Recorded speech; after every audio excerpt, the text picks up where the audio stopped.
और जी ਸਾਡੇ ਨਾਲ ਲਾਈਨ ਦੇ ਉੱਤੇ ਫਿਰ ਆ ਗਏ ਆ ਰਾਕੇਸ਼ ਟਕੈਤ ਹੋ ਰਹੀ, ਜਿਸ ਤਰ੍ਹਾਂ ਮੈਂ ਜ਼ਿਕਰ ਕਰ ਹੀ ਰਿਹਾ ਸੀਗਾ ਕਿ ਤੁਹਾਨੂੰ ਲੈ ਕੇ ਚੱਲਾਂਗੇ ਬੜੀ ਜਲਦੀ ਵਾਪਸ ਇੰਡੀਆ। ਔਰ ਦੇਖਦੇ ਆ ਰਾਕੇਸ਼ ਹੋਰੀ ਦਿੱਲੀ ਨੇ ਜਾਂ ਇਸ ਵੇਲੇ ਜਾਂ ਯੂਪੀ 'ਚ ਨੇ।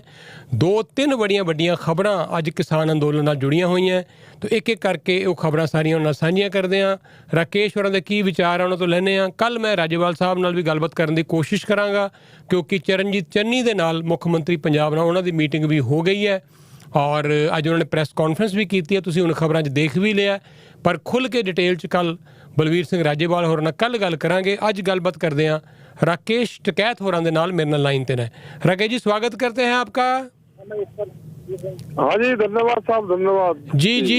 तो पहले तो मैं ये बताएं कि जैसे हमने लास्ट टाइम बात करी थी कि लखीमपुर खीरी में जिस तरह से किसानों को कुचला गया, और उसके बाद जो आपके वहाँ के मंत्री हैं अजय मिश्रा जी, जिस तरह से उन्होंने पूरा जोर लगाया कि उनके बेटे को कोई सज़ा ना मिले, बच सके।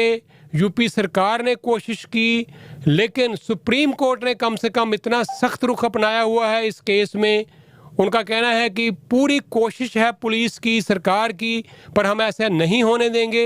और लास्ट टाइम उन्होंने कहा था कि हम किसी दूसरे प्रदेश के किसी जज को लगाएंगे, हाई कोर्ट के जज को इसकी पैरवी करने के लिए, देख रेख करने के लिए। तो आज उन्होंने राकेश कुमार जैन जो हैं पंजाब हरियाणा हाई कोर्ट के रिटायर्ड जज, उनको लगा दिया है। तो मेरी अभी वहाँ पे एक और जज हैं राकेश कुमार गर्ग, वो हमारे प्रोग्राम पे आते रहते हैं, हमारा उनसे बहुत अच्छे रिलेशन हैं। वो हमारे चेयरमैन भी रहे हैं पंजाब NRI कमीशन के, मेरे पास आते रहते हैं, उनसे बात हुई है। तो उन्होंने भी स्वागत करा है इस बात का कि ये बहुत अच्छा फैसला है सुप्रीम कोर्ट का। आपका क्या कहना है? नहीं ठीक है, सुप्रीम कोर्ट संज्ञान में ले रहा है तो एक बड़ा मामला तो है ही, क्योंकि गृह राज्य मंत्री है तो संज्ञान ले रहा है सुप्रीम कोर्ट इसमें। और हम लोग भी सब लगे हुए हैं वहाँ पे, संयुक्त मोर्चे भी है, उसकी टीम भी है, और हमारे बहुत एडवोकेट भी हैं, और हम उनसे समय समय पे जानकारी लेते रहते हैं कि क्या क्या करना है। और 22 तारीख की मीटिंग रखी है लखनऊ में जी। वो यही उसमें इशू रहेगा लखनऊ में कि अजय टैनी की गिरफ्तारी और उनकी बर्खास्तगी। तो ये भी बड़ा इशू रहेगा, जो वहाँ लोकल के और जो समस्या रहेगी वो भी रहेगी जी। लेकिन ये यूपी की जो सरकार है आपकी, उसके लिए कितनी बड़ी ये शर्म की बात होनी चाहिए कि सुप्रीम कोर्ट कह रहा है कि हमें ना यूपी सरकार पे ना उनकी पुलिस पे भरोसा है, और किसी दूसरे प्रदेश के किसी हाई कोर्ट के जज को इसके लिए नियुक्त किया गया है। उनको लगता है कि वहाँ इंसाफ ही नहीं मिलेगा। ये कोई और नहीं कह रहा है, ये सुप्रीम कोर्ट कह रहा है। ऐसे सुप्रीम कोर्ट ने कहा है, बिल्कुल शर्म आनी चाहिए सरकारों को, क्योंकि देखो पुलिस फोर्स अंडर आती है गृह मंत्री के जी। तो एक अंडर प्रेशर तो एक रहेगा ही, क्योंकि खुल के जो जांच करनी चाहिए वो नहीं कर पाएंगे जी। तो सुप्रीम कोर्ट ने कहा चलो कुछ सपोर्ट तो मिलेगी भाई, वहाँ के जज आए हैं और रिटायर्ड जज आएंगे तो इस केस की जांच होगी, तो एक राहत तो कुछ ना कुछ मिलेगी। अपनी बात कहने का एक वो मिल जाएगा वहाँ पे, अपनी बात कहेंगे लोग वहाँ पे जाएगा। जी। और राकेश जी, पिछले दिनों ये भी खबर आई थी कि वो जो जिस बंदूक से गोली चली, ये साबित हो गया है कि वो उसके जो मंत्री के बेटे का ही वो रिवॉल्वर था जिससे गोली चली थी। और उससे और भी सबूत पुख्ता मिलते हैं कि जो पहले जब मुकर रहे थे कि वो वहाँ पे था ही नहीं। ये हमने ये कहा कि गोलियां तो वहाँ पे चली जी, फायरिंग तो वहाँ पे हुई है जी भाई, लगी नहीं लगी वो उसमें नहीं आया, लेकिन गोलियां तो चली है। वो तो सबने देखी, गोलियों की आवाज आ रही है, उसमें एक वीडियो है तो उसमें गोली की आवाज आती है जी। और बिल्कुल जो उनके असले हैं उनसे गोली चली हुई दिखाई गई, तो वो जांच में आएगा कि उन्होंने गोली कहाँ चलाई, क्योंकि पब्लिक तो ये कहती है कि गोली वहाँ चली है जी। गोली हाँ, और क्योंकि पोस्टमार्टम में नहीं आई, लेकिन गोली तो चली है। गोली चल के आदमी डर के गिर गया, तो वो भी तो एक वही है ना, जुल्म है वो भी। ठीक है, किसी को दिखा के गोली चलाओ तो, और वो डर कर दूसरी जगह से एक्सीडेंट उसका होगा, तो भी तो एक हादसा ही है ना। जी। अच्छा, एक और बहुत बड़ी आज की खबर है, सुप्रीम कोर्ट ने ये कहा है कि जो 5 स्टार होटलों में बैठने वाले लोग हैं, वो जब कोई होता है तो दोष किसानों पे मढ़ देते हैं कि वो पराली को आग लगाते हैं, उससे पोल्यूशन फैलता है, जबकि उससे पोल्यूशन जितना भी फैलता है वो नहीं फैलना चाहिए, ये भी हम मानते हैं। पर सुप्रीम कोर्ट ने पहली बार इतना कड़ा रुख लिया है। उनका कहना है कि किसान 2-2, 3-3, 4-4 एकड़ के किसान फिर क्या करेंगे, उनके लिए क्या और ऑप्शन क्या है कि वो किस तरह से फिर वो इसके साथ डील करें इस बात के लिए। तो एक तरह से इसमें भी पहली बार देखने को मिल रहा है कि किसानों के प्रति सुप्रीम कोर्ट का रुख नरम ही नहीं है, हमदर्दी भरा है। और उन्होंने जो इस बार तो कमाल कर दिया जो टिप्पणी करी है इस मामले में। बिल्कुल कहा, ये 2 दिन पहले उनका फैसला था जी। उन्होंने टिप्पणी करी थी कि जो ये कहते हैं कि पोल्यूशन पुराली से है, पोल्यूशन पुराली से नहीं। और इन्होंने एक अपना एफिडेविट दे रखा है उसमें जी कि 4% जो पोल्यूशन है वो पुराली से है जी। वो इनका एफिडेविट लगा हुआ है सरकार का जी। और सुप्रीम कोर्ट ने भी कहा कि भाई दूसरा उससे है, जैसे दिल्ली के अंदर है तो दिल्ली के अंदर तो गाड़ियों से, इंडस्ट्री से जो कंस्ट्रक्शन का काम है, जो डस्ट उठती है तो उसका पोल्यूशन है। और पंजाब में हम गए थे अभी चंडीगढ़ में 3 दिन पहले, तो वहाँ पोल्यूशन है ही नहीं। अगर पुराली का पोल्यूशन होता तो वो पंजाब हरियाणा में होता, लेकिन ये एनसीआर में ये क्लाइमेट चेंज का वो होता है इस टाइम पे। और इस टाइम पे हमको 8-10 दिन 15 दिन की सरकारों को छुट्टी रखनी चाहिए, एक किस्म से इंडस्ट्रीज और वे सारा बंद करना चाहिए जिससे हैवी ट्रैफिक वो ना चले, उससे पोल्यूशन ये कम होगा जी। और अभी अभी खबर आ रही है राकेश जी पंजाब से, आपके जो साथी हैं बलवीर राजेवाल जी और बाकी लीडर, उनकी चरणजीत चन्नी मुख्यमंत्री से मीटिंग हुई है।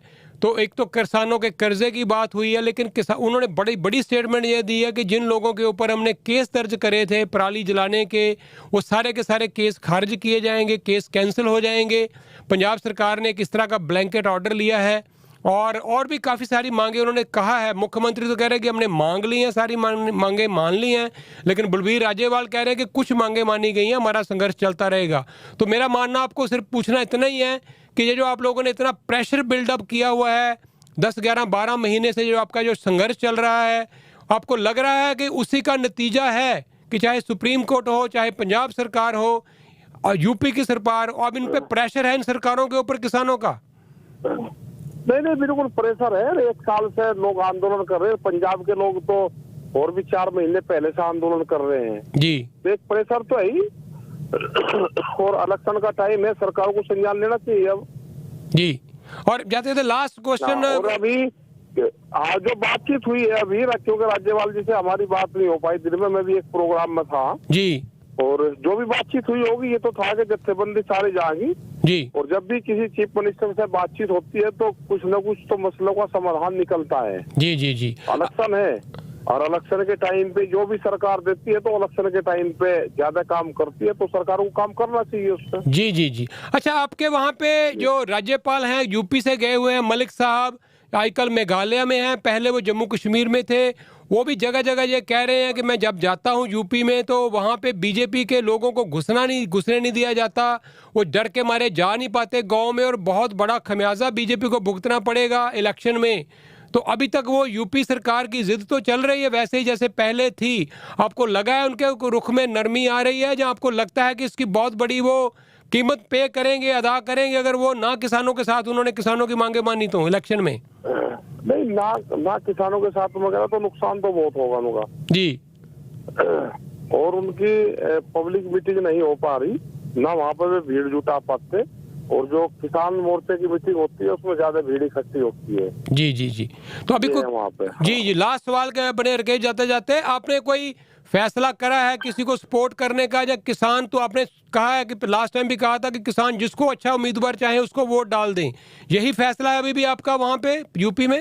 अभी तो क्योंकि 3-4 महीने चुनाव में हैं जी, तो अभी इस तरह का तो नहीं है, तो बाद में जाकर होगा। अभी तो क्योंकि भारत सरकार बातचीत कर रही नहीं कर रही, ये तो जो भी फैसला होगा जब चुनाव आचार संहिता लग जाएगी जी, 1-8 महीना रहेगा तो उस टाइम पे फैसले होंगे सब चीज। ठीक है, होंगे वो पूरा संयुक्त मोर्चे फैसले करते हैं हम, कोई इंडिविजुअल फैसला नहीं होता, पूरी हमारी टीम है, संयुक्त मोर्चा है, हमारे लीडर है सब, तो सब लोग बैठ कर उसको फैसला करते हैं। मेरे ख्याल में ये बड़ा अच्छा मौका है, पंजाब में इलेक्शन है, यूपी में इलेक्शन है, आपका प्रेशर भी बना हुआ है, पूरा प्रेशर है, और मुझे पक्का यकीन है राकेश जी कि जिस तरफ किसान जाएंगे वही सरकार बनेगी जिसको किसान चाहेंगे इस बार। तो देखना होगा कि आप लोग क्या फैसला लेते हो और पॉलिटिकल पार्टियां कैसे आपके साथ आपकी मांगे मान के उसका फायदा उठाना चाहेंगी, कम से कम अगर उनको इलेक्शन जीतने हैं तो बहुत बहुत धन्यवाद आपका। जी धन्यवाद साहब, धन्यवाद, धन्यवाद, धन्यवाद समस्त लोगों का धन्यवाद, आप सब लोगों का धन्यवाद। Thank you sir, thank you. ਇਹ ਸਨ ਰਾਕੇਸ਼ ਟਕੈਤ ਹੋਰੀ। ਉਹ ਕਹਿ ਰਹੇ ਕਿ ਅਸੀਂ ਹਜੇ ਫੈਸਲਾ ਨਹੀਂ ਲਿਆ ਯੂਪੀ ਦੇ ਵਿੱਚ, 1 ਮਹੀਨਾ ਰਹਿ ਜਾਏਗਾ ਜਦੋਂ ਵੋਟਾਂ ਨੂੰ, ਫਿਰ ਉਦੋਂ ਦੇਖਾਂਗੇ ਕਿ ਅਸੀਂ ਕਿਸ ਨੂੰ ਸਮਰਥਨ ਦੇਣਾ ਹੈ। ਪਰ ਇਹ ਗੱਲ ਪੱਕੀ ਹੈ ਕਿ ਕਿਸਾਨ ਆਪਣੇ ਉਮੀਦਵਾਰ ਹਜੇ ਖੜੇ ਕਰਨ ਦੇ ਰੋਂ ਵਿੱਚ ਨਹੀਂ ਹੈ। ਇਹਨਾਂ ਉਹਨਾਂ ਕੋਲ ਸਮਾਂ ਵੀ ਨਹੀਂ ਹੈ, ਨਾ ਕੋਈ ਬਿਉਂਤਬੰਦੀ ਬਣਾਈ ਉਹਨਾਂ ਨੇ ਕਿ ਕਿਸ ਤਰੀਕੇ ਨਾਲ ਉਹ ਆਪਣੇ ਉਮੀਦਵਾਰ ਖੜੇ ਕਰਨ। ਪਰ ਜਿਸ ਪਾਰਟੀ ਨੂੰ ਵੀ ਕਿਸਾਨ ਸਪੋਰਟ ਕਰਨਗੇ, ਇਹ ਨਜ਼ਰ ਆ ਰਿਹਾ ਸਪਸ਼ਟ, ਜਿੰਨਾ ਏਕਾ ਹੈ ਕਿਸਾਨਾਂ ਦੇ ਵਿੱਚ, ਜਿੰਨੀ एकजुटता ਹੈ ਕਿ ਉਸੇ ਪਾਰਟੀ ਨੂੰ ਜਿਤਾ ਸਕਦੇ ਆ। ਔਰ ਇਸ ਵਾਰ ਅਗਰ ਬੀਜੇਪੀ ਨੇ ਇਲੈਕਸ਼ਨ ਜਿੱਤਣੇ ਆ ਯੂਪੀ 'ਚ, ਤੇ ਕਿਸੇ ਵੀ ਕੀਮਤ 'ਤੇ ਉਹ ਕਿਸਾਨਾਂ ਨਾਲ ਕਿਸੇ ਤਰ੍ਹਾਂ ਦੀ ਵੀ ਕੋਈ ਇਸ ਤਰ੍ਹਾਂ ਦੀ ਜਿਹੜੀ ਟੈਨਸ਼ਨ ਹੈ ਉਹ ਅਫੋਰਡ ਨਹੀਂ ਕਰ ਪਾਉਣਗੇ। ਇਹ ਸਪਸ਼ਟ ਨਜ਼ਰ ਹੋ ਰਿਹਾ। ਹਾਲਾਤ ਇੱਥੇ ਤੱਕ ਬਣੇ ਹੋਏ ਆ ਕਿ ਬੀਜੇਪੀ ਦੇ ਲੀਡਰ ਹੁਣ ਪਿੰਡਾਂ 'ਚ ਜਾਣ ਤੋਂ ਡਰਦੇ ਆ, ਚਾਹੇ ਹਰਿਆਣਾ ਹੋਵੇ, ਚਾਹੇ ਪੰਜਾਬ ਹੋਵੇ, ਤੇ ਚਾਹੇ ਯੂਪੀ ਹੋਵੇ। ਜੁੜੇ ਹੋਏ ਹੋ ਤੁਸੀਂ ਰੇਡੀਓ ਪ੍ਰੋਗਰਾਮ ਪ੍ਰਵਾਸੀ ਦੇ ਨਾਲ।